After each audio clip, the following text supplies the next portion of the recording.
Hello hammock campers. Today I'm going to introduce you to my DD Travel Hammock and the mods that I've made to it. The DD works as both a hammock and a bivvy, so this is part one of a two-part video demonstrating the DD Travel Hammock. Come on in and I'll show you what it's all about. First I'll show you the general hang and some features of the DD, and then I'll show you the mods that I've made to suit my needs.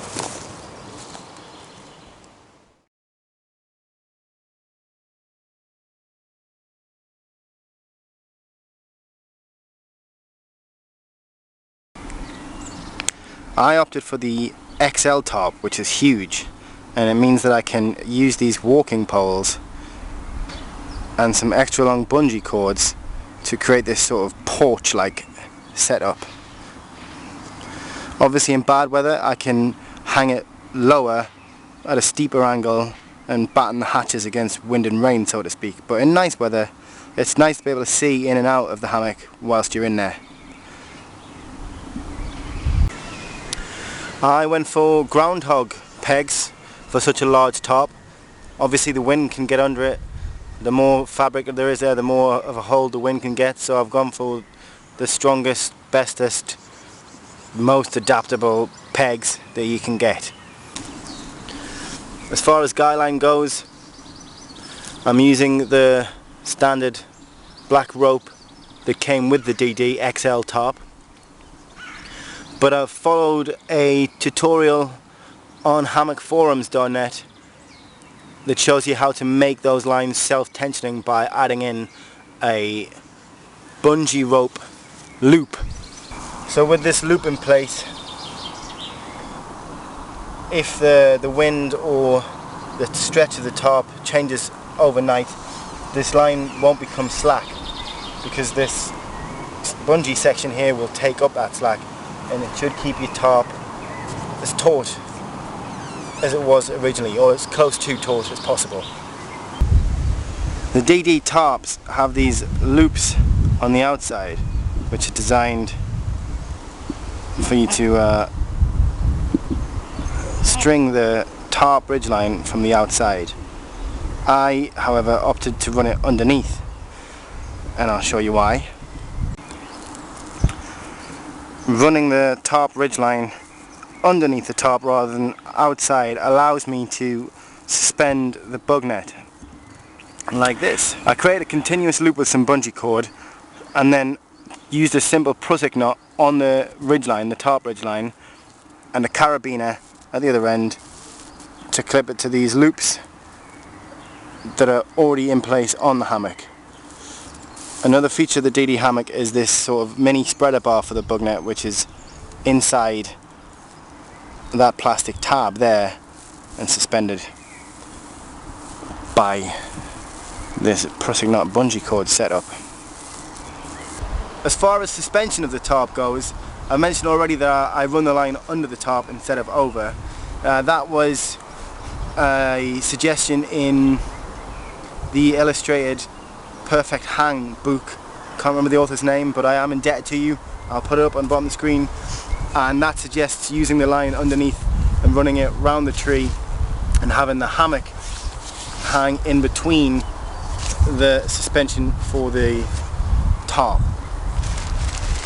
So pretty simply I've clipped a carabiner to a loop at the end of the tarp at each end, and then the line runs through the carabiner and under the tarp. At this end it runs around the tree, and I've created a continuous loop out of bungee cord and prusik knot, clipped it into the carabiner at this end, prusik knot at this end, so I can adjust very easy again, so I'm ready to go whatever the situation.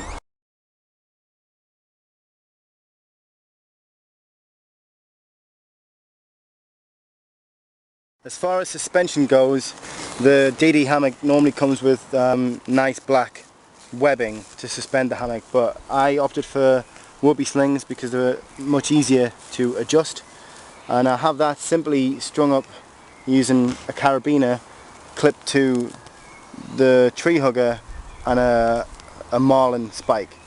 This tree hugger isn't actually the DD one. This is a super duper extra long one which I bought online from a company in America.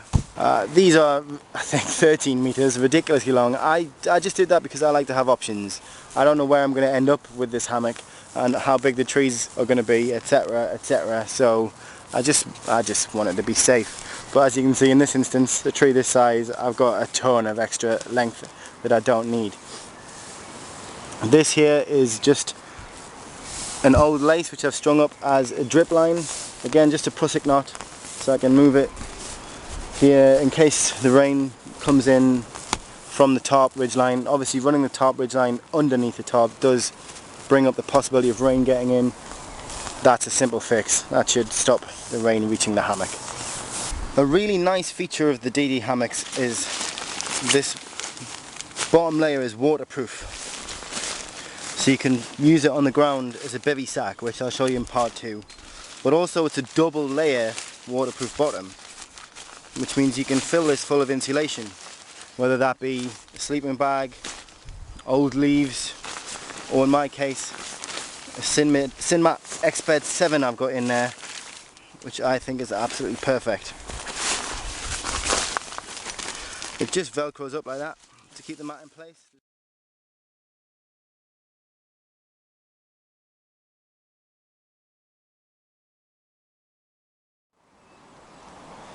The first thing you probably noticed was this bright green thing hanging underneath my hammock. That's the DD mesh hammock, which I've used as a gear shelf. I've strung it under the hammock by clipping it up here. What I did was I took the original webbing, this black stuff here, and just made a small loop. I left it run through the channel, made a small loop, tied it off, and then with the webbing from the mesh hammock, I've tied a series of overhand knots and then run it through there and back through one of the loops and clipped it in place with a carabiner. I've done it that way so if I need this gear hammock to hang higher or lower, I can just change which knot it hangs through. So far I've never needed to adjust it, so maybe that's a bit overkill, but it's always nice to have options. While I've got you here, you probably also noticed this glaringly silver piece of duct tape above my head. That's a modification that I made to the hammock skin. Basically, I've attached a quilt as a sleeping bag as an underquilt, and this mesh hammock, and I don't fancy taking them on and off every night, so I want it all to fit in the snakeskin.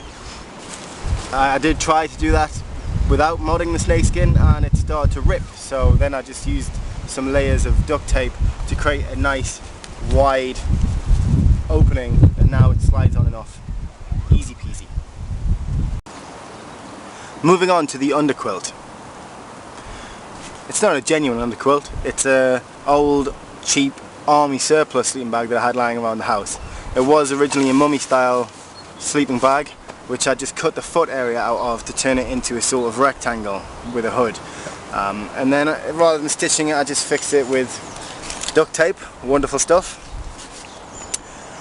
I've basically just clipped this on. The DD comes with these loops for sort of tying it out and creating a wider bed, which I do use at one side of the foot end and one side of the head end. So I clipped it on using these little plastic mitten hooks that I got cheap off eBay, and some bungee cord which I've used as a sort of a whipping knot around just a bunched up section of the bag. I did it first, I created the knot and the hook for each end and clipped it to the whoopee slings I'm using as suspension. And then once I had it hung under the hammock, I just worked out where would be the best place to grab it and clip it so that it's a nice snug fit.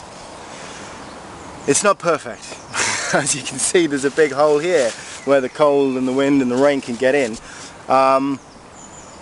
But I'm traveling mostly in summer. I have tested this in winter and it was adequate. I was toasty warm basically in my sleeping bag. I've got a Sinmat 7 in there as well, which helps add to the warmth, insulate things, and I've got a 3-season sleeping bag, so I'm not worried too much about that. Also, this is the first time I've hung in this location, so I haven't spent the time getting the perfect sag because I just wanted to get this video made before the rain comes. when I'm in the hammock and when I've got it set up to the perfect sag, it actually does hang quite nice. I think that's it from this end. What else can I show you? Ah yes, we'll go inside. Okay, the main thing of note on the inside is this ridgeline here. I've installed an internal ridgeline which I can use to hang lamps off, hang a book from, use as a sort of ridgeline organizer thing. And this line is just the old stock webbing, suspension webbing. I removed that from the channels and replaced it with whoopee slings. So inside this bug net are 2 fabric loops, and it's a simple matter to run a line between the two. Once you've found pretty much your sag, then you can run this line through. I've also added a bit of an extra loop so I can use it to hang things at the end, keep them at the foot end out of my way, and at the head end I use it to attach my pillow to so that it doesn't get lost when I'm tossing and turning in the night. What else? Ah yes, here's a little trick. If I just pan you on this way, I learned this from the guy at RV Ops.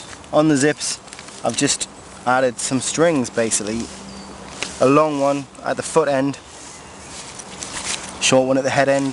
That makes it easier once you're inside the hammock to zip everything up. Nothing fancy here, this is just a keyring with an old lanyard. You get them free at conferences and festivals, etc. As a conference photographer I have a ton of them, so I've used them here just to attach to the zips. And this is just some bungee cord. Oh, another thing I should mention, I can show you while we're in here, is there's really, once you've got that Sinmat 7, there's really no funneling, no channeling in the middle of your hammock. It's always a comfy lay. Some people say to have the Sinmat only part way inflated, but I prefer to have it inflated all the way, and then you don't have to worry about that ridge that sometimes it comes in the middle of the hammock and your legs end up sort of in pockets.